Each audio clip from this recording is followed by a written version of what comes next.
यज्ञ तप पूजा और दान ये व्यक्ति को ताजिंदगी करना चाहिए। ग्राम पंचायत मुंडावरा के भोजपुरी जो गिरधर दास आश्रम है, यहाँ पर 31 दिवसीय संतोष दास जी महाराज के द्वारा धूनी तपस्या आयोजित की गई थी। आज उसका 10 जून को समापन है।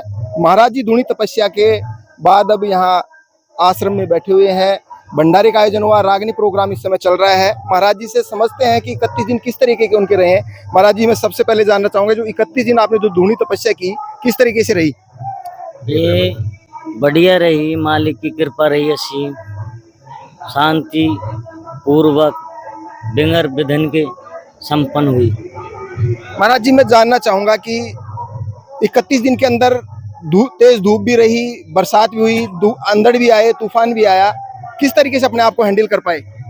संतों को अपने शरीर को ढालना पड़ता है प्रकृति के अनुसार। हम लोगों को प्रकृति के अनुसार चलना पड़ता है, प्रकृति हमारे अनुकूल नहीं चलती है। महाराज जी, देखने में आया है कि अधिकतर लोगों का सहयोग रहा, गांव का, आसपास बस्ती का, किस तरीके का सहयोग रहा? ये परमात्मा की असीम कृपा रही, सभी भक्तों की, सभी सेवक और श्रद्धालुओं की असीम कृपा से इस महान यज्ञ का संपन्न आज किया गया।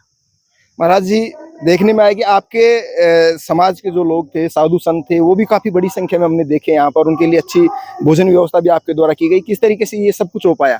सभी भक्तों का सहयोग रहा है इसमें, सारी बस्तियों का भी, महान भावों श्रद्धालुओं का पूर्ण सहयोग था। महाराज जी, कलयुग इस समय चल रहा है, किस तरीके से एक आदमी उस परमपिता परमात्मा को प्राप्त कर सकता है?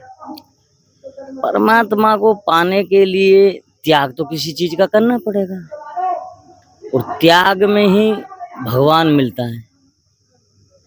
भाई, ये जो तपस्या की जाती है जन कल्याण के लिए की जाती है, या वातावरण या परमात्मा की प्राप्ति। क्यों? ये क्या है, हठ योग है, और हठ योग में भगवान सत्य तिब्ब गति में प्राप्त होता है।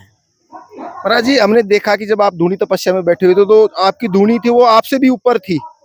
इतनी अग्नि कैसे सह पा रहा था आपका शरीर? इसी को तो परमात्मा की कृपा कहते हैं। महाराज जी, अंतिम सवाल मेरा आपसे, लोगों को, आपके भक्तों को, श्रद्धालुओं को, गांव वालों को क्या मैसेज देना चाहेंगे ताकि सतमार्ग पे चले वो लोग?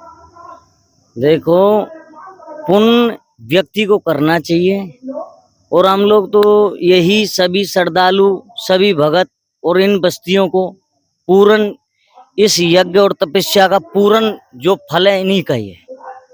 क्यों? साधक सिद्ध का जोड़ा है ना, तो ये साधना इनने सारी संपन्न कराई। हम लोग उनको तो पता भी नहीं कैसे हो रहा है, सब मालिक की कृपा आते तो इन्हीं को ही श्रेय है इसकी यज्ञ का, तपस्या का। महाराज जी, जिस तरीके से मैं कल हलवाइयों से बात कर रहा था तो 5-7 हजार लोगों की आप वो बता रहे थे, लेकिन देखने में आया, भी मैं यहाँ था तो शायद उससे भी अधिक संख्या में यहाँ लोग पहुंचे। ये सब परमात्मा की कृपा, भाग भोग की बात है।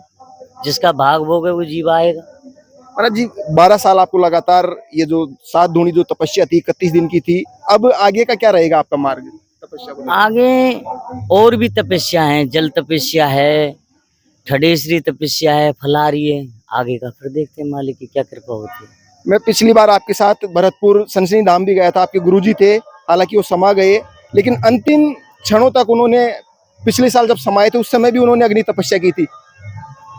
यज्ञ तप पूजा और दान ये व्यक्ति को ताजिंदगी करना चाहिए, जैसा भी समय के अनुसार हो जाए जो करना चाहिए। तो ये थे हमारे साथ गिरधर दास आश्रम के महंत संतोष दास जी महाराज, जो आज 31 दिन की जो धूनी तपस्या थी वो पूर्ण करने के बाद में संतों को मैसेज दे रहे हैं कि सबको भगवान के भजन करने चाहिए ताकि लोगों का उद्धार हो सके, मोक्ष की प्राप्ति उनको हो सके। कैमरामैन मुरारी के साथ मैं बिंटू कुमार, देखते रहिए बिंटू की नजर।